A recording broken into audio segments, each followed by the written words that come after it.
ஓம் அகத்தீசாய நம. ஞான சக்தி ஊடக பார்வையாளர்கள் திருவடியை வணங்குகின்றேன். நான் உங்கள் விஜயகுமார். அருளாளர்களே, இன்று பாண்டிச்சேரியில் நம்ம ஓங்காரக்குடில் பகுதிக்கு வந்து தவம் நிறைவு செய்து ஒரு நல்ல கருத்தை மக்களுக்கு ஞான வழி உயர்வதற்காக பதிவிடலாம் அப்படின்ட்டு கேள்விகள் எதனா இருந்தால் கேளுங்க அப்படின்னு சொல்லும் போது நம்மளுடைய நெருங்கிய நண்பர் அருளாளர் சிவமுத்துக்குமார நாயனார் ஐயா அவங்க வந்து ஒரு கேள்வி கேட்டாங்க. அந்த கேள்வியை அவர் வாயாலேயே நம்ம பதிவு செய்ய வைப்போம். அதற்கு உரிய தலைப்பு கொடுத்துட்டு அதற்குண்டான விளக்கத்தை இந்த தவ நிலையில் யோகம் அப்படின்ற அந்த மார்க்கத்தில் உடல் உயிர் மனம் இயற்கையோடு இணைந்த நிலையிலிருந்து இறையனுடைய அம்சத்தில் என்ன மொழிகளாக வருது அப்படின்றத நம்ம பார்ப்போம். ஓ அகத்தீசாய நம. முத்தையா வணக்கம், உங்கள் கேள்விகளை கேளுங்க. ஐயா வணக்கம்யா. பட்டினத்தார் அருணகிரிநாதர் சேஷாத்ரி பாம்பன் சாமிகள் இவங்களாம் அவதாரம் எடுப்பாங்களா? எடுத்தால் தற்காலத்தில் என்ன செய்வாங்க ஐயா? இதையும் தெரிஞ்சுக்கங்க. ஓ அகத்தீசாய நம. இப்போ முத்துக்குமாரன் ஐயா சொன்ன எல்லோருமே அவதார புருஷர்கள். தவநிலையில் மிக உயர்ந்து சமூகத்தில் பலரால் குருவாக ஏற்றுக்கொள்ளப்பட்டு மகான்களாக சூட்சும தேகத்தில் இயங்கிக் கொண்டிருப்பவர்கள், இயக்குபவர்கள், பல மக்களினுடைய ஆன்மீக வளர்ச்சிக்காக சூட்சமமாக உதவி செய்யக்கூடியவர்கள். இது தலைப்பை நம்ம என்ன கொடுக்கலாம் அப்படின்னாக்கா, ஜீவசமாதி கண்டவர்களுக்கு மறுபிறப்பு உண்டா இல்லையா, இருந்தால் என்ன செய்வாங்க, இல்லைன்னா இப்போ என்ன செய்துக்கிட்டு இருக்காங்க இப்படின்ற ஒரு ஆராய்ச்சியை நம்ம பார்க்கலாம். முதல்ல ஜீவசமாதி அப்படின்றத நம்ம ஏற்கனவே நிறைய ஆலோசனை செய்திருக்கிறோம். அப்படின்னா என்னன்னு பார்த்துடலாம். ஜீவ சமாதி, ஜீவன் கூட்டல் சமன் கூட்டல் ஆதி. ஆதி அப்படின்றது நமக்கு எல்லோருக்கும் தெரியும்.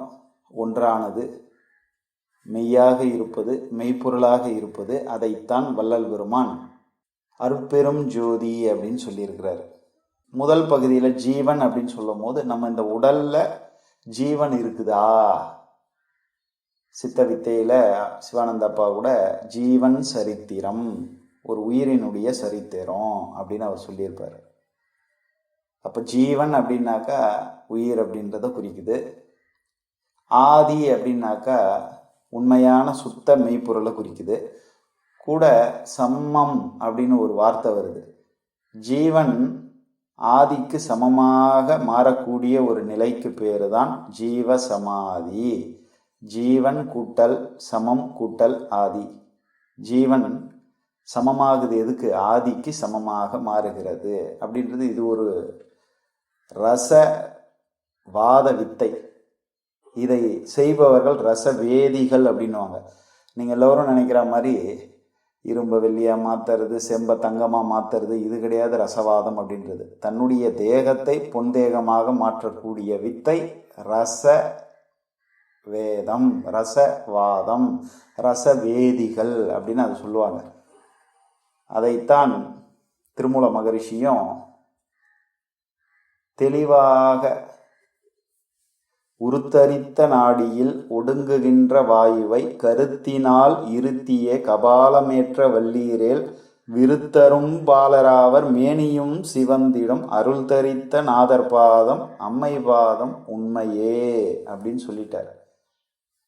வாயுவை கொண்டுதான் எழுப்பணும் குண்டலினியை. அந்த வாசியினால்தான் நாம தேகத்தை மாற்ற முடியும். விருத்தரும் பாலராவர், முதிய தோற்றத்தில் இருப்பவர்கள் கூட இந்த வாசி வசப்பட இளமையான தோற்றத்துக்கு வருவாங்க. ஆயுள் அதிகரிக்கும், தேகம் கற்பமாக மாறும் அப்படின்றத தான் திருமூல மகரிஷியும் தெளிவுபட இதில் சொல்லியிருக்கிறார். அப்போ இயற்கை அப்படின்ற அந்த சட்டத்திற்கு மீறி நம்ம செயல்படலை. இயற்கையை புரிந்து, இயற்கையை அறிந்து, இயற்கையோடு நம்ம இணையறோம். எப்படின்னாக்கா, பஞ்சபூத சக்தி தான் பிரபஞ்சத்தில் இருக்குது, அண்டத்தில் உள்ளது. பிண்டத்தில்னாக்கா நம்ம உடம்புக்கு வெளியே நிலம் நீர் நெருப்பு காற்று ஆகாய சக்தி இருக்குது. நம்ம தேகத்திலையும் நிலம் நீர் நெருப்பு காற்று சக்தி ஆகாயமாகவும் இருக்குது. நிலம் தேகம் உடலாக இருக்குது, நீர் இரத்தமாக இருக்குது, நெருப்பு உடல் உஷ்ணமாக இருக்குது, காற்று நம்ம சுவாசிக்கிறோம், ஆகாயன்றது உயிர்த்தன்மையாக இருக்குது. இப்படி இந்த 5 தன்மையையும் உடல் உயிர் மனம் என்ற இந்த முக்கூட்டு சேர்க்கையால் இருக்கக்கூடியதை பிரபஞ்சத்தில் பஞ்சபூதங்களோடு நம்ம இணைக்கக்கூடிய சக்தி. அப்போ உயிர் சக்தியை ஒவ்வொருத்தர் நிலத்தில் விட்டாங்க, நீரில் விட்டாங்க, ஜலசமாதின்னு சொல்லி கேள்விப்பட்டிருப்போம். இப்போ கிருபானந்த வாரியார் சுவாமி ஆகாய மார்க்கத்தில் போயிட்டு இருக்கும்போது அப்படியே சமாதி அடக்கமானாங்க. ஒரு சில பேர் ஜலத்தில், ஒரு சில பேர் படுத்துக்கிட்டே இருப்பாங்க, அப்படியே அவங்க உறக்க நேரத்தில் அப்படியே சமாதி கண்டிருப்பாங்க. இப்படி உடலை விடுறது பஞ்சபூதத்தில் எதெல்லாம் ஒன்றத்தில் கலப்பாங்க. அது ஒரு மாறுபட்ட நிலையாக இருந்தாலும் ஜீவ சமாதி, அந்த உயிர் அடக்க நிலை அப்படின்றது அந்த உடல் சிதைவடையாமல், அந்த உடல் கெட்டு போகாம, ஒரு சராசரி மனிதன் உடலை விட்டால் அது இந்த பஞ்சபூத தன்மையில வினை புரிந்து அழுகி நாத்தம் பிடிச்சு எலும்பு குண்டா மாறி எல்லாம் அதனுடைய தன்மையில தனித்தனியாக பஞ்சபூத சேர்க்கையில கலந்துடும். ஆனா அந்த ஜீவ சமாதி கண்டவர்களுக்கு உயிர் ஜீவன் ஆதியில் ஒடுங்கி விடுவதால், அந்த ஆதிக்கு சமமான நிலையை அது அடைந்து விடுவதால் உடலிலிருந்து உயிர் பிரியாது, அங்கேயே அடக்கமாயிடும். எண்ணச்சுழல்கள் அதிலேயே அமைந்திருக்கும். மனமும் ஒரு இடத்துல ஒடுங்கிடும், அந்த உயிர் சக்தியும் ஒரு இடத்துல ஒடுங்கிடும். அப்போ அந்த தேகம் கெடாது, அந்த தேகத்தில் அழுகி போகாது, நாற்றம் அடிக்காது, மலஜலம் கழிக்காது. அப்படியே அது ஒடுங்கி ஒடுங்கி ஒடுங்கி அப்படியே, உதாரணத்துக்கு சொல்லணும்னா ஒரு கருவாடு எப்படி காஞ்சி போயிடுமோ அது மாதிரி விந்து சக்தி நீர்த்து போய் உஷ்ணத்தினால அப்படியே அந்த தேகம் ஒரு வைரம் பாஞ்ச கட்டைன்னு சொல்லுவாங்களே, அது போல் தேகம் கட்டை வைரம் பாஞ்ச உடம்பு மாதிரி அது மாறி போயிடும். அப்போ அதுக்கு முடியும் இருக்கும், நகமும் வளரும். இது மாதிரி ஜீவசமாதியில் சில நேரங்களில் மீட்டு எடுத்த சித்தர்கள், இல்லை ஜீவசமாதி தோண்டும் போது ஏதாவது இந்த வில்லியனூர்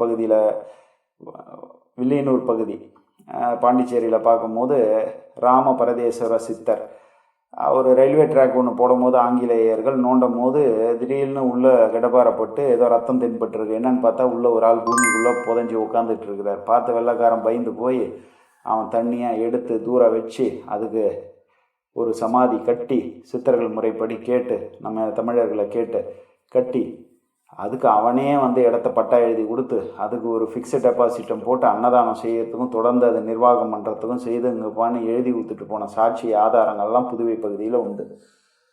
அதே மாதிரி இங்கே மணக்குள விநாயகர் மருத்துவக் கல்லூரிக்கு எதிர்க்க ஒரு ஜீவசமாதி இருக்குது. அது இப்போ ஆக்கிரமிப்பு செய்யப்பட்டிருக்கு. அன்னையினுடைய வார்த்தை கட்டளையில் அதை மீட்டெடுக்கிறதுக்கு சில சூட்சும நெறிமுறைகளை அன்னை அரசியல் தொடர்பு, அரசு தொடர்புக்கு கவனத்துக்கு எடுத்துகிட்டு போய் மீட்டெடுக்க சொல்லி உத்தரவு வந்திருக்கு. அதை நம்ம மறந்துருந்தோம், அதை செயல்படுத்தக்கூடிய ஒரு நினைப்பு இப்போ வந்திருக்கு. அதை நம்ம மீட்டெடுக்கலாம்.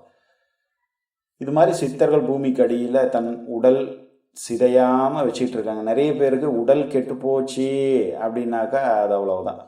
உடல் உயிர் மனம் மூன்றும் ஒரே இடத்துல இணைந்து பிணைந்து இயற்கையோடு இயற்கையாக கட்டுண்டு இருக்கிறதுக்கு பேர் தான் ஜீவ சமாதி நிலை. அந்த ஜீவ சமாதி நிலை கண்டவர்கள் கட்டாயம் மறுபடி பிறப்பது இல்லை. அப்படி அவங்க மறுபடி பிறந்திருக்கிறாங்கப்பா, இது மறுபிறப்புப்பா, மறுபிறப்பு ஜாதகம்பா அப்படின்னு இருந்துச்சுன்னாக்கா அது ஜீவசமாதி இல்லை. அப்போ ஜீவசமாதி நிலை அடைந்தவர்கள் மறுபடி பிறக்கிறது இல்லை. நம்ம நிறைய சாட்சியங்கள் பார்க்கறது மகான் சிவானந்த பரமஹம்சர் வழியில் அந்த வாசியோக நிலையில் பார்க்கும்போது மறுபிறப்பு இல்லாத நிலைக்குத்தான் அவங்க போவாங்க. வள்ளலாரினுடைய மார்க்கத்துக்கு போகும்போது தேகம் கற்பூரம் போல கரையிறது. இந்த ஜீவசமாதியே வாய்க்கிறதுக்கு எல்லோருக்கும் கஷ்டமாக இருக்குது. அதிலேயே தோல்விகள் 99% இருக்குது. அதினேயும் மிகுந்த ஒரு உயர்கட்ட நிலைக்கு நம்ம ஒளி தேகம் போகணும் அப்படின்னாக்கா அதுக்கு இன்னும் உழைக்கணும், பாடுபடணும். அது கோடியில் ஒருவருக்கு கிட்டுவதே அதிசய அற்புதமான நிகழ்வு. அதனால் ஜீவசமாதி நிலை அடைந்தாலே பிறப்பு அவர்களுக்கு இல்லை. அவர்கள் அப்போ என்ன பண்ணுவாங்க அப்படின்னாக்கா அங்கேயே ஒடுங்கி அங்கேயே இருந்து அங்கேயே தான் செயல்பட்டுக்கிட்டு இருப்பாங்க. ஆனாலும் அவர்கள் தனை எண்ணுவோர்களினுடைய சிந்தையில் உட்கலந்து செயல்படக்கூடிய வல்லமை ஆற்றல் அவர்களுக்கு உண்டு. ஏன் அப்படின்னாக்கா அணுவிலும் நுண்ணிய அணுவாகிய பரமணுவை இயக்கக்கூடிய ஆற்றல் இயற்கையில் அவங்க கலந்து இருக்கிறதுனால, பிரபஞ்சத்தில் அவங்க கலந்து இருக்கிறதுனால பஞ்சபூதத்தையும் இயக்கக்கூடிய ஆற்றல் அவர்களுக்கு அட்டமா சித்துகள் மூலமாக கைவல்யமாகிவிட்டதினால் நினைத்த உருவத்திற்கு வருவதும், நினைத்த தேகத்தில் நுழைவதும், நினைத்த வடிவத்தில் எடுப்பதும், நினைத்த அற்புத அதிசயங்கள் செய்வதும் அவர்களுக்கு சாத்தியம். அதுவும் இறை சட்டத்திற்கு உட்பட்டு அவர்கள் செயல்படுவார்கள். இப்போ ஜீவசமாதி கண்ட சித்தர்கள் தன்னுடைய உயிர் சக்தியை, உயிராற்றலை தன் தேகத்திலேயே இயக்க நிலையில் இல்லாமல் அப்படியே இருத்தி வைத்து ஆதிக்கு சமமான ஐக்கிய நிலையை அடைந்து விட்டார்கள். அப்போ அந்த சமாதி நிலையை கண்டவர்கள், ஜீவ சமாதி நிலையை கண்டவர்கள் மறுபிறப்பு எடுப்பது இல்லை. ஆனால் அவர்களுடைய இயக்கம் அவர்கள் தேர்வு செய்கிற ஆட்களுக்கோ இல்லை நாம குருவாக அவர்களை தேர்வு செய்து நம்ம பணிந்து வணங்குகின்ற பொழுதோ நமக்கு அது வேலை செய்யும். எப்படி சார் அது வேலை செய்யும்? யாருக்கு வேலை செய்யறதில்ல சார்? யாருக்கு சார் அது வேலை செய்யும் அப்படின்னாக்கா, இப்போ ஒரு வைஃபை சிஸ்டம் இருக்குது, அதில் பாஸ்வேர்ட் போடாத வச்சுருக்குறாங்க. நீ போயிட்டு அங்கே எனக்கு வைஃபை வேணும் அப்படின்னு உன் மொபைலையோ லேப்டாப்பையோ ஆன் பண்ணால் அந்த இன்டர்நெட் ஃபெசிலிட்டியை நம்ம அவைல் பண்ணிக்கலாம், யூஸ் பண்ணிக்கலாம். அதுபோல தான் சித்தர்கள் ஜீவசமாதி. அந்த சித்தர்கள் மனம் எல்லையற்ற கருணையில் யார் வேணாலும் வாப்பா யான் பெற்ற இன்பம் பெருகை வையகம்னு அவங்க பாஸ்வேர்ட் போடாத வைஃபை மாதிரி உக்காந்துட்டாங்கன்னா, எவன் ஒன்றாலும் சைவ நெறியில் இருக்கிறவன், அசைவ நெறியில் இருக்கிறவன், சத்திய நெறியில் இருக்கிறவன், அசத்திய நெறியில் கூட இருக்கிறவன், பேராசை சினம் கடும்பற்று உயரத்தாழ் மனப்பான்மை முறையற்ற பால் கவர்ச்சி வஞ்சம் எந்த தீய குணம் இருந்தாலும் தன்னை மாற்றிக்க நினைக்கிறவன் போய் சரண்டர் ஆனாவே அந்த வைஃபை சிஸ்டம் ஆக்டிவேட் ஆகிற மாதிரி அந்த சித்தர்கள் கருணையும் அன்பும் தயவும் மேலோங்கி நின்று வழிகாட்டும். சிலர்லாம் ஹைலி ப்ரொடெக்டட் செக்யூரிட்டி பாஸ்வேர்ட் போட்டு வச்சுருப்பாங்க. அதை போய் பாஸ்வேர்ட் போட்டால் தான் அந்த இன்டர்நெட் ஃபெசிலிட்டியை நம்ம எடுக்க முடியும். அதுபோல் சில கட்டுப்பாடுகளோடு இவனுக்கு தான் நான் வழிகாட்டுவேன், இந்த தகுதியோட வா அப்படின்னு சொல்லிட்டு சில சித்தர்கள்லாம் ஐக்கியமாகிருப்பாங்க. அவங்களுக்கெல்லாம் நம்ம பாஸ்வேர்டு எது அப்படின்னாக்கா, பேராசை சினம் கடும்பற்று உயர்த்தாழ் மனப்பான்மை முறையற்ற பால் கவர்ச்சி வஞ்சம் இது இல்லாமல் சுத்த சன்மார்க்க நெறியில் தயவு குணத்தில் இருக்கிறவங்களுக்கு மட்டும் அது ஆக்டிவேட் ஆகும். அப்படி இருக்கிறவங்க ஜோதி சுரூபம் கண்டவர்கள், ஜீவசமாதி கண்டவர்கள்.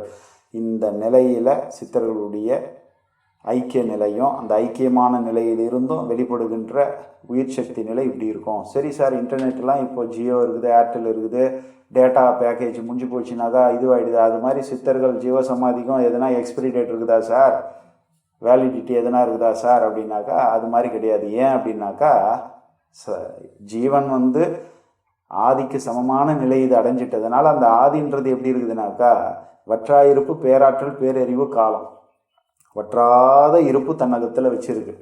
பேராற்றல் இந்த உலகத்திலேயே மிக உயர்ந்த ஆற்றல் அதுக்கு தான் இருக்குது. பேரறிவு நுணுக்கமான அறிவு, எந்த கேள்விக்கும் பதில் தெரியாது இருக்காது, கேள்வியாகவும் பதிலாகவும் இருக்கக்கூடிய அறிவாக இருப்பது அது. அறிவுதான் தெய்வம் நம்ம சொல்லக்கூடிய நிலையில காலத்தை கடந்தது. இறந்த காலம், நிகழ்காலம், எதிர்காலம் எல்லாத்துக்கும் போயிட்டு வரும், டைம் டிராவலும் பண்ணிட்டு வரும், எல்லாமே செய்துட்டு வரும். இப்படி ஒரு அபரிதமான ஆற்றல் நிலையை கொண்டது தான் ஜீவ சமாதி நிலை. அதனால் இந்த ஜீவசமாதி கண்ட சித்தர்கள் மறுபடி பிறப்பது இல்லை. ஆனால் ஜீவசமாதியிலிருந்து என்ன செய்கிறாங்க அப்படின்னாக்கா, ஆதிக்கு சமமான செயல்களை அவர்கள் செய்கின்ற வல்லமையோடு ஜீவ ஐக்கியம் பெற்று ஓரிடத்திலிருந்து இயங்கி கொண்டிருக்கிறார்கள், இயக்கி கொண்டிருக்கிறார்கள் அப்படின்றத நம்ம தெளிவுபட புரிஞ்சுக்கலாம். நன்றியோடு நான் உங்கள் விஜயகுமார். ஓம் சிவாய அகத்தீசாய நமः.